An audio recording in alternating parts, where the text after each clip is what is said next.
Sometimes opportunity in a new environment is all a player needs to transcend their NRL career. NRL boards can sabotage their club's future by letting go future star prospects, with even the most successful clubs guilty of this. In this video, I'm going to look at one current player every NRL team regret letting go. For the most part, I've selected guys who have been willingly sold by their clubs, or clubs who didn't give much effort to keeping the player.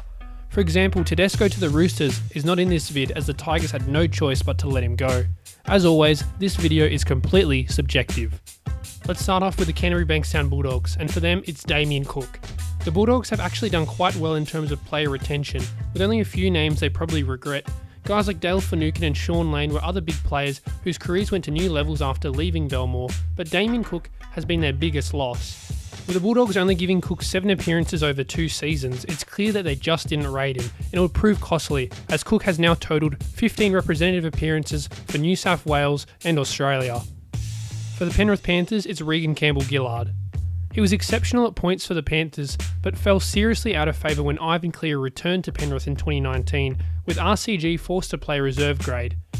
He was granted a release to the Parramatta Eels and hasn't looked back since, regaining his quality as one of the premier props in the NRL. Dane Laurie looks the good so far and also could be a huge regret for the Panthers, especially with the injury of Dylan Edwards early this season. Another guy that could have been here is Sharks legend Wade Graham, who was also a former Panther and has now had a great career. For the North Queensland Cowboys, it's Viliami Kikau. The Cowboys have made a few lapses in judgment when it comes to letting go future studs.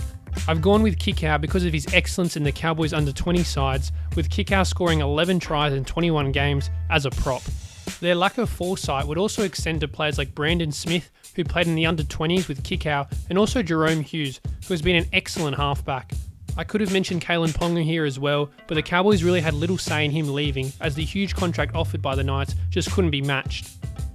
There is definitely a lot of regret for the Cowboys in terms of player retention over the past decade. For the West Tigers, it's Josh Addo-Carr and Ryan Papenhuyzen. The poster child for poor player retention, the Tigers could have had their own video with the amount of players they have lost. The Tigers have produced excellent talent over the past decade, with the likes of Andrew Fafita, Nathan Brown, Moses Suli and Bailey Sirenen all willingly let go. Guys like James Tedesco, Mitchell Moses and Ryan Madison all forced their way out of the club. For the Manly Seagulls, it's Apisai Coruscant. Manly have let the occasional talent leave, but have not made too many mistakes in terms of player retention.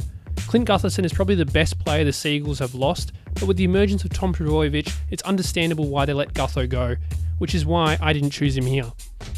The biggest regret for the Seagulls would have to be Apisai Coruscant leaving, who joined the Panthers in 2020 and spearheaded their run to the grand final.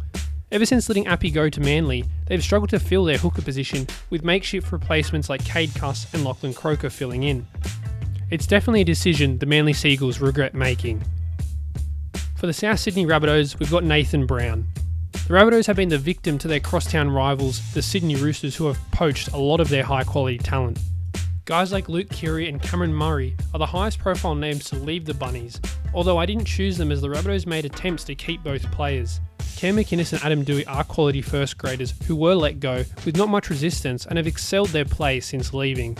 Nathan Brown's game though has probably had the biggest improvement since leaving the Bunnies, with him winning Player of the Year for the Eels, really proving that the Bunnies were wrong for letting him go. The combination of Nathan Brown's improvement since leaving the Rabbitohs and the fact that they didn't really try to keep him around is why I selected him here.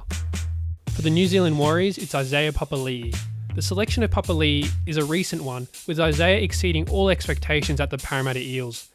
With 4 tries in just 6 games, he has already moved into the starting second row position with Ryan Madison out. So far in 2021, there are a few forwards that have played better than the New Zealand international. Sean Zickle-Klokstad though could have also been selected, but the Warriors' decision to let CNK go was understandable, with Roger Tuivasa-Sheck at the back. Sio Siwa Takiaho is another Warrior who could have been chosen here, but his move was prompted by himself when he released from the Warriors. For the Canberra Raiders, it's Mitchell Barnett. The Raiders have done exceptionally well retaining players, with Mitchell Barnett the only quality player they willingly let go. Barnett has become a quality first grader and a mainstay in the Knights side. Junior Paulo was another big loss, but the Raiders were forced to let Paulo go as he asked for a release. The Raiders really have little to regret with the quality forward pack they have, so Mitchell Barnett isn't really a big loss, but it is their biggest regret that I could find. For the Brisbane Broncos, I put in Cody Nikorima and Sean O'Sullivan.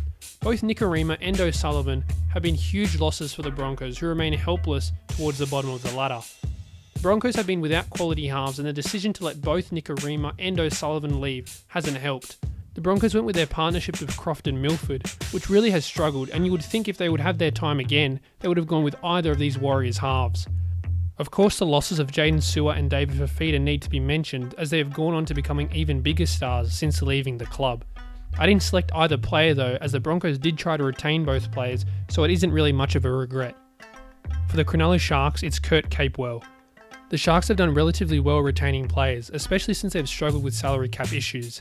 Capewell, since leaving the Sharks, has gone on to represent Queensland and has starred in their 2020 series win. He also featured in the Panthers' excellent 2020 season, providing utility value as well. Jaden Brayley is another guy the Sharks would miss with his exceptional start for the Knights in 2021. The Brayley move is something the Sharks were almost forced into, with a younger brother Jaden taking his position. Ultimately, the Sharks have little regret letting players leave. For the Gold Coast Titans, it's Brenko Lee. The Titans' preference for signing older players has made them kind of irrelevant on this list. Brenko Lee has gone from a player who was released by the Titans to a grand final winner with the Storm and a selection for the Queensland Maroons. With the quality the Titans have in the backs, it really isn't a big regret, but Lee has definitely had a good season. Joe Arrow was a huge loss as well, but there wasn't much the Titans could do about his departure. For the Melbourne Storm, it's Tohu Harris. The Storm really haven't made any regretful decisions when it comes to letting players go. With all the players who have departed Melbourne's performances dropping when they left the Victorian side, I've gone with Tohu as he's a player who's continued to excel at the New Zealand Warriors. Scott Drinkwater is another candidate, but with how good Pappenhausen has turned out, I don't think there is much regret with that decision. For the Newcastle Knights, it's Dane Gagai. Gagai was a regular at the Newcastle Knights and would still be a useful member at the Knights if he stayed. The Knights lack depth in their outside backs, and Gagai would still be serviceable in a centre or wing role for them as well, but it's something they couldn't really regret, with Tarpany forcing his way out of the club. For the Parramatta Eels, it's Stefano Uto Ikamanu. The Eels letting go of Stefano Uto Ikamanu may have been a big mistake. Stefano's start for the West Tigers in 2021 has been great, scoring 2 tries and already moving into the starting prop role for the Tigers. Stefano would have only bolstered the Eels' depth and helped them push through the postseason.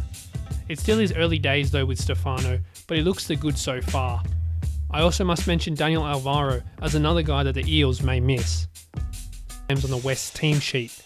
The Dragons let Leilua go with little resistance, which hurts, as they have limited depth when it comes to second rowers.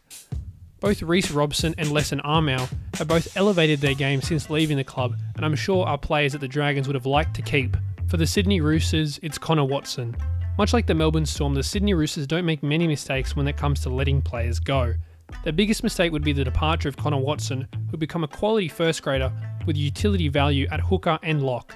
Watson would have been great to cover for the likes of Radley and Verrills, as the Roosters are currently enduring a pretty significant injury crisis. To be fair, Watson was the one that wanted the move to the Knights. Both Paul Momirovski and Blake Ferguson have played well since leaving the club, but it really isn't a significant regret with the amount of talent the Roosters have in their outside backs.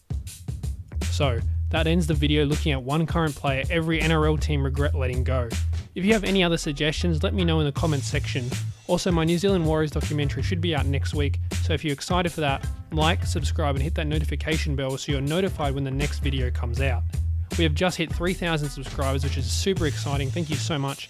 I have big plans for some future videos, and I'll see you then. Thank you.